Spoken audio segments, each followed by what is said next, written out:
Oratoria y homilética. Pregunta 238. ¿Qué es la homilética? Homilética es la ciencia y el arte de preparar y predicar mensajes religiosos. La palabra deriva del latín homilia, que significa razonamiento o plática que se hace para explicar al pueblo las materias de religión. Su origen se remonta a los discursos presentados en las plazas y otros lugares públicos de la antigua Grecia y Roma. 239. ¿Qué es la oratoria? La oratoria es el arte de hablar en público con claridad, precisión y elocuencia. Tiene como finalidad persuadir a un auditorio sobre algún asunto específico. La oratoria, como discurso oral, se distingue por ser un procedimiento retórico orientado a mover los ánimos de un auditorio en favor de un argumento o idea, que es expuesto, sobrepesado y definido por un orador. 240. ¿Qué significa predicar y qué es el predicador? Predicar es comunicar la palabra de Dios de manera hablada, proclamándola con el fin de persuadir a las personas a una acción positiva hacia Dios.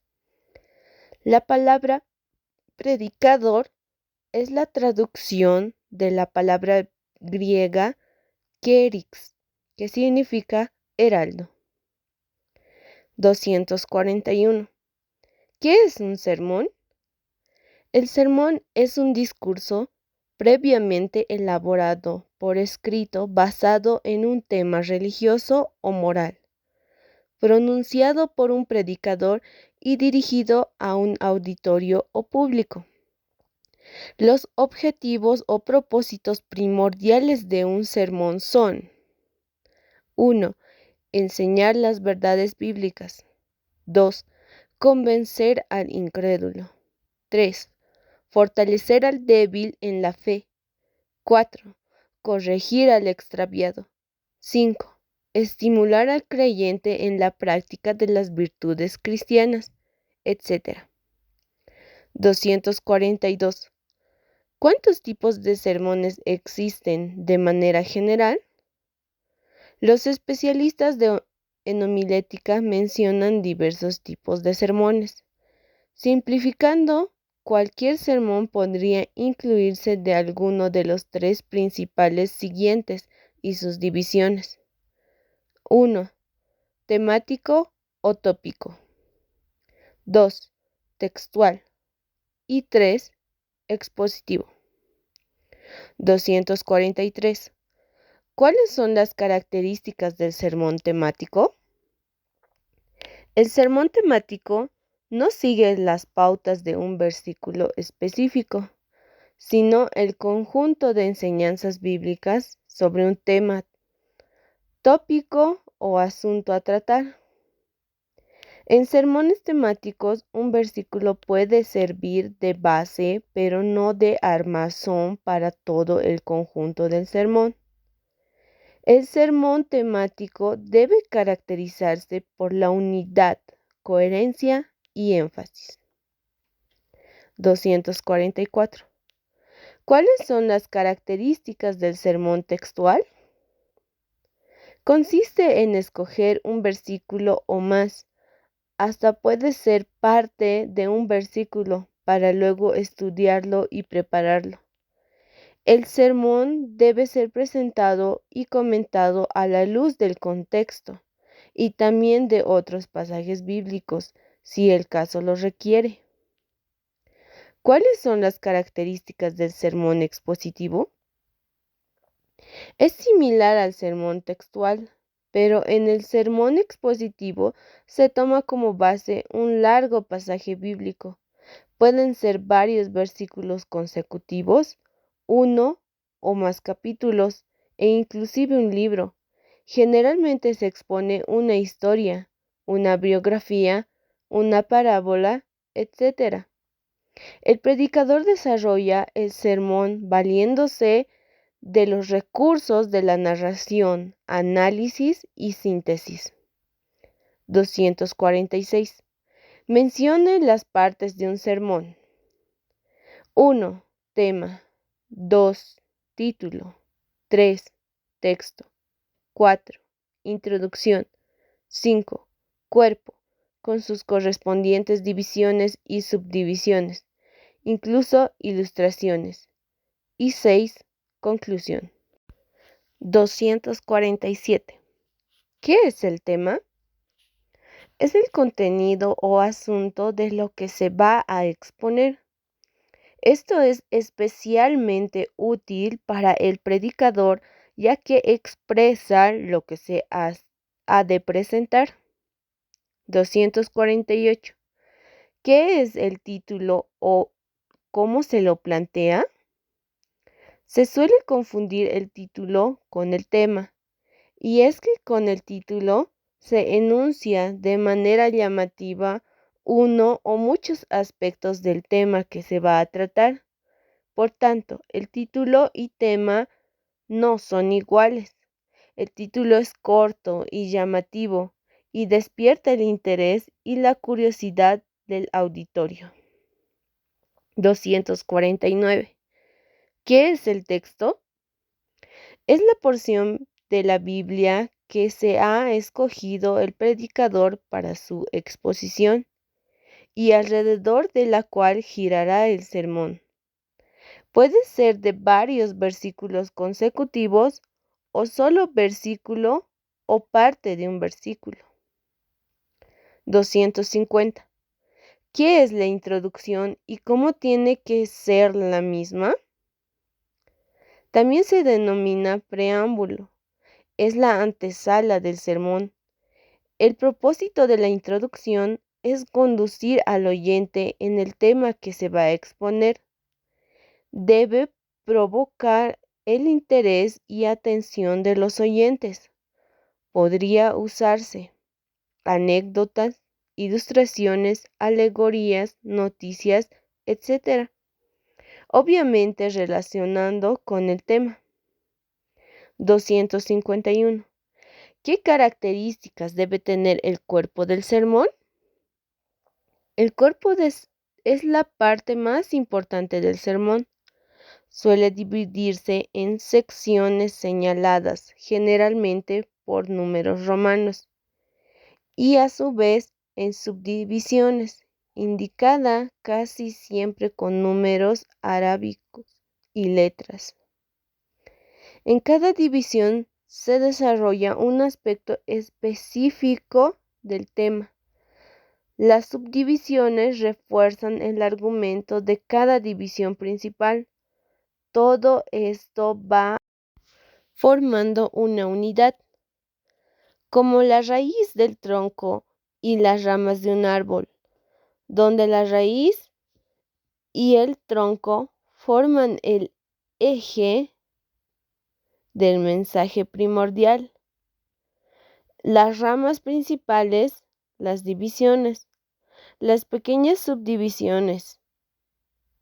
Las ilustraciones también son parte del cuerpo y deben ir redactadas entre los puntos principales o las subdivisiones, pero siempre coherentes al punto o tema. ¿Qué es la conclusión? La conclusión debe ser corta porque es el punto culminante, donde el corazón de cada creyente debería ser conmovido por el llamado, la exhortación o la apelación. Pedagogía.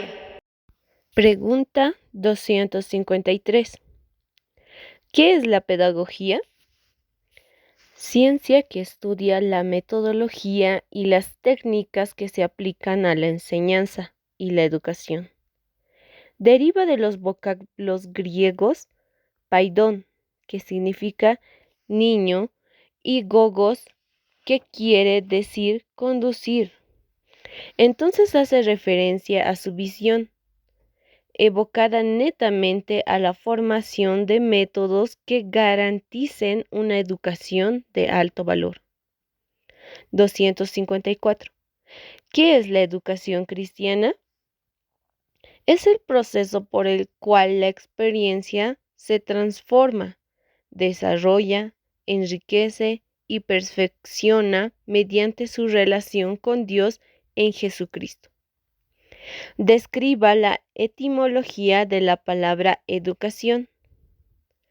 Viene del latín educare, que significa alimentar, criar, nutrir, o también de la palabra exducere, que significa desarrollar, crecer. Entonces la educación es el proceso del desarrollo del carácter del individuo. 256. ¿Qué es un plan de aula o curso? Es un instrumento de planificación o una herramienta que el docente realiza para organizar, programar y evaluar los procesos que se van a desarrollar con los estudiantes a lo largo del proceso de enseñanza y aprendizaje. 257. ¿Qué es el plan básico? Es un documento creado y administrado por el SEC, donde se presenta y expone como sugerencia planes y programas curriculares de la educación cristiana desde la iglesia local, pasando por los seminarios de cada país, el ISUM y la Facultad de Teología. ¿Qué es el Servicio de Educación Cristiana? El Servicio de Educación Cristiana de las Asambleas de Dios de América Latina es una entidad educativa que tiene la finalidad de ofrecer un servicio coordinador en todas las esferas de la labor educativa cristiana a las Asambleas de Dios de América Latina, entendiéndose que la relación de este servicio con las distintas entidades es de carácter asesor. Contabilidad. Pregunta 259. Concepto de administración cristiana. La administración cristiana es el proceso por el cual la Iglesia como cuerpo alcanza sus objetivos a través de sus miembros mediante la planeación y la organización coordinada y efectiva. 260. Etimología de la palabra administrar. Del latín ad significa a y ministrare significa servir. El administrador es el que sirve a los demás. 261. ¿Cuáles son las etapas principales del proceso administrativo? Planear, organizar, ejecutar y evaluar. 262. ¿En qué consiste la planeación? Establecer lo que se realizará, fijando principios para regular la acción, designando los medios que se utilizará y determinando los objetivos a alcanzar. 263. ¿Qué significa organizar? En administración significa distribución de autoridad y responsabilidades, fijación de la zona de acción de cada uno y la estipulación de las relaciones con los demás. 264. ¿Qué se hace en la fase de ejecución? Es el proceso dinámico de convertir en realidad la acción que ha sido planeada, preparada y organizada, coordinando y dirigiendo directa e indirectamente cada fase de la misma.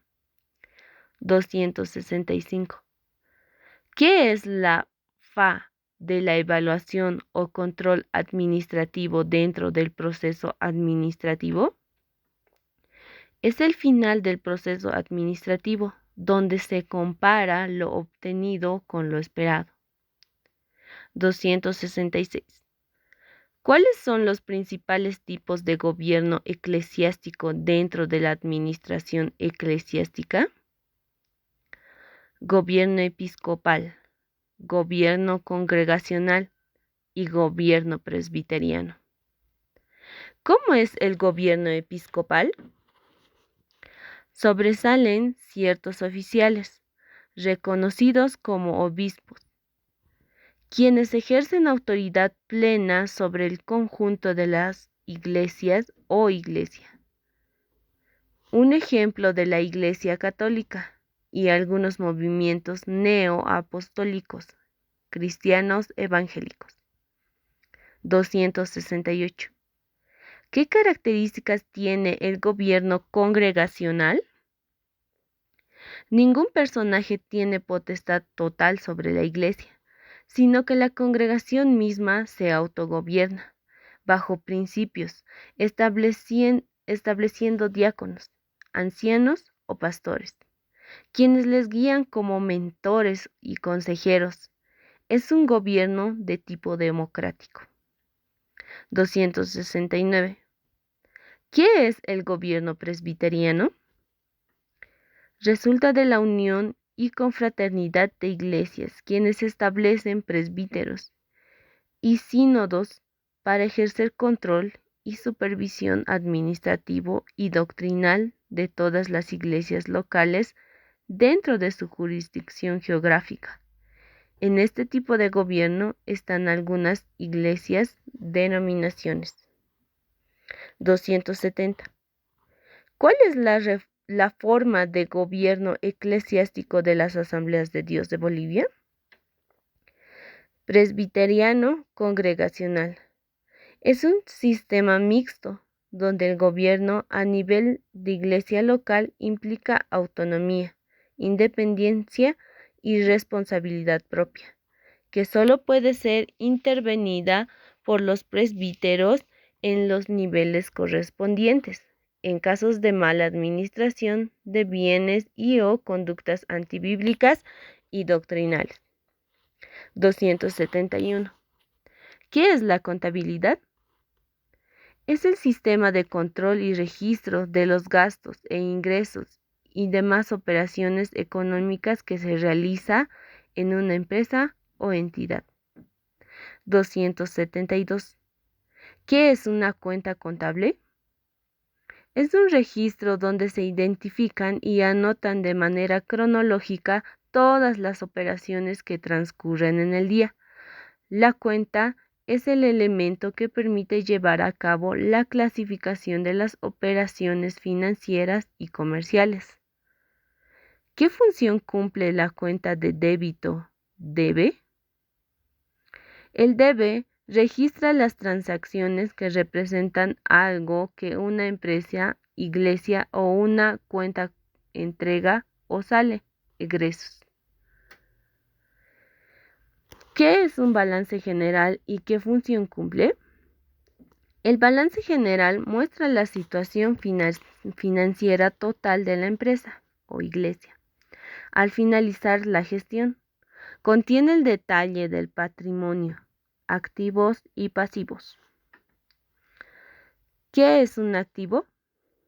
Son todos los bienes de la empresa o iglesia que tiene valor. Un bien es todo aquello que se compró pagando el precio determinado. 276. ¿Qué es un pasivo? Es el registro de los que debe una empresa o iglesia. Entre ellos se pueden encontrar créditos, impuestos o deudas a proveedores. 277. ¿Qué es un patrimonio? Son los bienes y el efectivo que tiene en un momento determinado. Se obtiene restando activo menos pasivo igual a patrimonio. ¿Qué es un inventario? Es una relación detallada, ordenada y valorada de los elementos que componen el patrimonio de una empresa o persona en un momento determinado. 279. ¿Cuáles son los libros fundamentales que una iglesia debe tener mínimamente? El libro de caja, el libro diario, el libro de diezmos y el libro de inventarios. 280. Defina qué es moción. Es una propuesta o petición a una junta o reunión. 281. ¿Qué es una moción principal? Es la que se pone en consideración por primera vez. 282. ¿Qué es una moción secundaria? Es la que se modifica o apoya a la primera. 283. ¿Qué son las mociones subsidiarias? Enumere sus propósitos. Sirve para ayudar a tramitar, disponer o modificar algo propuesto y relacionado con la moción primera. Sus propósitos son dejar sobre la mesa, cuestión previa, limitar o exceder el debate, pospone hasta cierto momento, referir al comité y posponer indefinidamente. 284. ¿Qué son las mociones incidentales? Enumere sus funciones. Surge en medio del debate, no puede ser enmendado. 285. ¿Qué es la moción de orden? Extensión de algún reglamento. 286. ¿Cómo puedes definir o entender la moción de privilegio? Es aquella que, aunque no está relacionado con el tema, es de vital importancia que se exige inmediata atención. Misiones. Pregunta 287. ¿Cuál es la misión de la Iglesia? Es expandir el reino de Dios en la tierra mediante el poder del Espíritu Santo, la evangelización de los creyentes y el discipulado de los nuevos creyentes. 288. ¿Qué es misiones? Es la acción de ir o enviar un misionero para cumplir la misión de la Iglesia en territorios o lugares donde no ha llegado el Evangelio. ¿Qué o quién es un misionero? Según el vocablo griego del Nuevo Testamento, apostello es enviar y apóstolos enviado. Se entiende como el sujeto enviado a territorios donde no ha llegado el Evangelio, con el propósito de cumplir la misión de la Iglesia. 290. ¿Qué es la ventana 1040? Es una vasta región de países donde el cristianismo aún no puede penetrar. Se llama así porque el núcleo de la gente todavía no alcanzada del planeta vise en espacio rectangular en forma de ventana, llamado también cinturón resistente, que se extiende desde el oeste de África hasta el este asiático, es decir, desde el grado 10 hasta el grado 40 de la línea del Ecuador. En este espacio se encuentran los más grandes grupos de musulmanes e hindúes y budistas. 291. ¿Cómo puede la iglesia local involucrarse en misiones? Hay tres maneras: enviando, orando y ofrendando. 292. ¿Qué es un discípulo? Es una persona que está en proceso de aprender, que recibe enseñanza o se adiestra en determinada disciplina. 293. ¿Cuáles son las armas espirituales que tiene el creyente al evangelizar?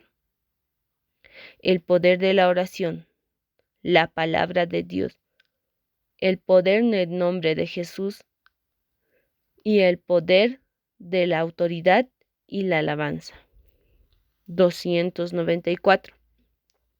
Escriba las diferentes estrategias que se pueden utilizar en la evangelización. Evangelismo personal. Evangelismo casa por casa. Evangelismo a través de grupos. Evangelismo por medio de ayuda social. Evangelismo en un culto de adoración. 295. Escriba las citas bíblicas necesarias para evangelizar. Romanos 10:13. Juan 3:16. Juan 3:18. Romanos 14:12. Romanos 10:10. 296. ¿Qué es el iglecrecimiento? Es la ciencia que investiga la implantación, multiplicación, funcionamiento y salud de las iglesias cristianas. 297. ¿Qué significa crecimiento cualitativo? Significa crecer en calidad de cristianos, desarrollo de la iglesia. 298. ¿Qué significa crecimiento cuantitativo?